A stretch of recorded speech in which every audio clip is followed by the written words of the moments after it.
Maine GOP State Representative John Andrews, who filed a motion to impeach the Maine Secretary of State. He joins us now.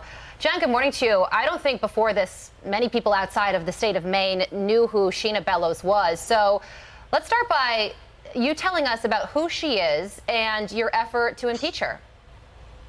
Well, in Maine, the people do not elect the Secretary of State, the Attorney General, or the Treasurer. They are chosen by party insiders in the legislature, so it makes the position inherently political, and Sheena Bellows should know that. She should be going out of her way to be nonpartisan. But with this edict, Sheena Bellows has unilaterally disenfranchised 300,060 Maine voters with this partisan move. Our nation is a republic.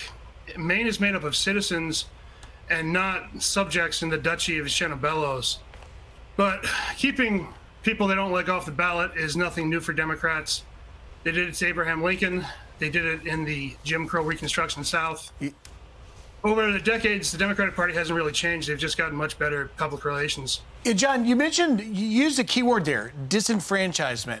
And if you look back, a Twitter, now known as X, post from Bellows in January of 2022, she said this: the fundamental right of any American citizen to vote freely, fairly, and to have their vote counted is the premise of our democracy. The Constitution and Bill of Rights are not values to be compromised away, but yet she is not giving those voters the right to vote for their candidate, which it appears that Mr. Trump is the front runner to be the nominee in your state. So, all right, guys, so we got to talk about the Trump deranged Maine Secretary of State who moved to overthrow the democratic process in her state by removing the front runner in the GOP primary and the presidential election, the general election, from the ballot. Okay, former President Donald Trump. And now that she is getting backlash, massive backlash for this move, because she essentially unilaterally decided, based off her opinions and her hurt feelings about Trump inciting an insurrection, to remove him from the ballot. She's now trying to play victim, right? She's trying to say, oh, woe is me. I don't know why you guys are criticizing me for removing Trump from the ballot. Why are you saying mean things about me? Right? Again, as if, you know, hey, her move should not be subject to criticism, right? Nobody should question what essentially is an unprecedented action that we're seeing in politics, which is Democrats overtly trying to rig the outcome of elections against their political opponents, right? So again, she is responding to the threat of impeachment because a GOP lawmaker in Maine has moved to have her impeached for her actions. She's responding to the threat of impeachment, and I want to go ahead and play her reaction, because her reaction tells you everything you need to know about this individual and how all of this really is about her, right? It's about her brand, her trying to, you know, become more popular in the Democrat Party, because that's what's happening nowadays, right? Like the quickest and fastest way to get on television, right, to get a name in the Democrat Party is to use your power, to abuse your power, to go out to Trump, right? That's what Fannie Pack Willis is doing. That's what Fat Alvin is doing in New York. That is what Letitia James is doing.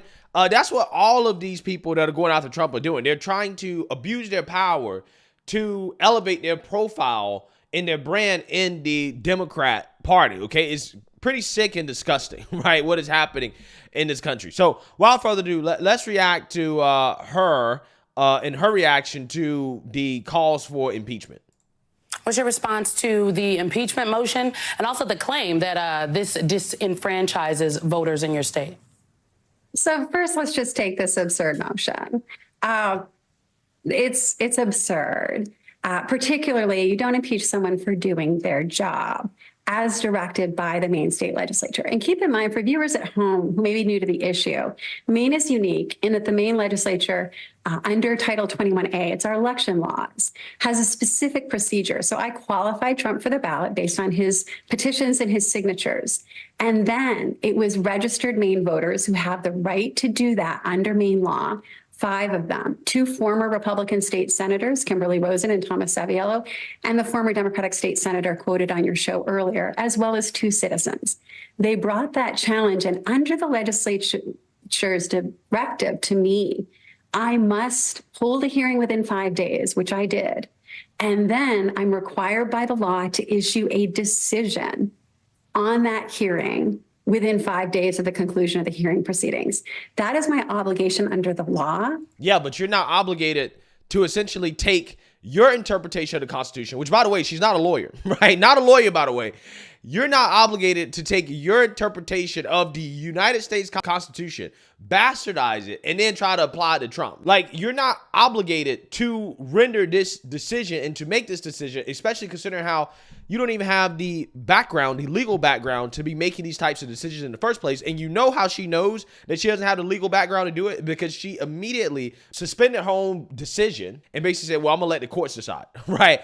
Because I'm just telling you that this is my opinion, but I'm going to let the courts decide. So even her decision in of itself and the way she handled it tells you that, hey, this is about my personal opinion. It's not really about, any type of real legal arguments, anything like that. I watched a few YouTube videos, and I think Trump committed an act of insurrection. I'm a Democrat partisan. I don't like Trump, so therefore I'm going to bar him from the ballot. And see, again, that is really what pisses me off about a lot of this stuff, is that it's clearly an abuse of power, right? She could have easily said, look, I'm not going to bar him from the ballot. And if these people want to have him barred from the ballot, then they can go through the judicial system and try to get it done that way. However, I'm not going to step in on an issue that, quite honestly, I'm not really qualified to make in regards to my own legal background. I'm just going to let the courts decide. That's what she could have did, right? But she decided not to. She decided to try to make a name for herself, to gain some popularity, to get some easy virtue signaling points by making this decision and then trying to remove herself away from it by saying, well, I'm going to let the courts decide, right? It's just so funny how she's trying to frame this. And under the oath, I swore to uphold the Constitution. Now, and you mentioned this earlier, but it's really important. I, in my decision, suspended the effect of my decision for the appeals process to the court to be carried out, because that is the process and the rule of law under our state. Oh, no, AKA, I know it's just based off my opinion, right? And quite honestly, I'm just going to try to take pressure off me and the fact that I made this unprecedented decision by saying, hey, well, I'm gonna let the courts decide, right? But I'm just gonna do it anyways, just to say that, hey, look, guys, I did it, right? I tried to ban Trump from the ballot. Look at me, right? Celebrate me. I'm about to run for governor or something, okay? Or Senate or whatever, right? This is what they do, okay? This is clearly a ploy to benefit herself. So to impeach me for doing my job and following the law here in Maine is absurd. It's some of this inflammatory rhetoric, attack the person rather than debate the issue at hand. Well, isn't that what the Democrat Party does all the time, right? Anytime you try to debate the Democrats on any issue, they deflect and talk about racism, sexism, bigotry. They accuse you of being bigoted, right? Instead of actually talking about the issue, right? But no, I mean, what people are arguing is that, no, Trump has not been charged with an act of insurrection. He's not been criminally charged. Okay, I don't understand how you can reasonably say that, hey, I'm going to remove Trump from the ballot based off the 14th Amendment and the insurrection clause when he hasn't even been criminally charged with that, or nobody involved with January 6th has been charged with that, right? You would think that if he actually had criminal charges, and more so a conviction, if there was actually a conviction there, then I would say, hey, well, at least I can say that there's a conviction to back up the decision, right? But you can't even say that in this situation because there's not even a charge. There's not even a formal criminal accusation, okay, that, hey, Trump committed an act of insurrection. All it is a political accusation from Democrats, okay, that Trump committed an insurrection, and that they're taking that to the extreme, and they're saying, well, I believe personally that he did it. I don't have any, again, criminal charges or conviction to back it up, but hey, I'm going to treat him as if he's guilty. Again, that's what's happening here. Distract the public from the issue at hand rather than focusing on the rule of law and the Constitution. Yeah, again, more projection from Democrats. This is exactly what they do on every single issue. Distract the public from the actual issue, like, for example, the border. Republicans will say, hey, Biden's not enforcing the rule of law by essentially allowing the border to be open, right? Allowing all these illegal immigrants into this country. But yet, what Republicans get met with is accusations of racism and bigotry in order to distract from actually enforcing the rule of law, which is to close the border, okay, to have an orderly immigration system, okay? Ain't it funny how that works? Everything that comes out of Democrats' mouth is nothing but projection in regards to what they do, okay? It's just so funny how that works. So we'll stop there. Happy to answer any other questions. Yeah, right. I don't need to answer any other questions because my decisions, shouldn't be questioned. And anybody that questions my decision, you're unfairly attacking me. You're unfairly criticizing me, yada, yada, yada. Again, it's just so funny, right? How these Democrats operate. But again, in my opinion, I think that they're emboldened to operate the way they operate because they know that the GOP is weak. They know that there's not going to be any retaliation or any consequences for this type of stuff. So this is why they do it. Now, in this situation right here, I'm not sure how successful it would be in regards to impeaching her, but, let's hope that the GOP can grow some cojones and actually, retaliate, right? Make Democrats face consequences for their actions, right? I hope that the GOP in this situation can actually do something. Now, again, I wouldn't get my hopes up, consider how they have a track record of basically turning the other cheek, right? Anytime, Democrats slap them in the face to bend them over, and make them take it, right? With no condom, no lube. They seem to like that, right? They seem to like it.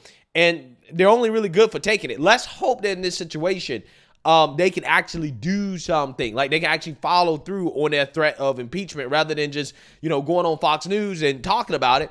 Actually do it, right? Be about it, okay? Actually make them face some consequences, because if you actually start making them face consequences, you'll see a lot less of this. The reason why you're seeing this is because they know there's not going to be any consequences for it. That's why they're emboldened to do it. So, with that being said, we will see how far this goes. In the meantime, people like her will be boohoo whining and crying, pretending like they're the victim because people are criticizing her for this decision. But again, she deserves all the criticism because she made this decision knowing that, hey, she's going to gain some woke brownie points from the mainstream liberal media and Democrats for doing this. She did this for her own career. It's selfish. And this is the real threat to democracy, right? Or, this is the threat to our republic, okay? The Democrats are overtly trying to protect their dictatorship, and they're just straight up showing you that this is what they're about, right? This is what they're showing you, that all that democracy talk was projection, right? As it always is with them. So let me know what you guys think. Make sure you like, comment, and subscribe. Most importantly, share a Black conservative perspective. Peace.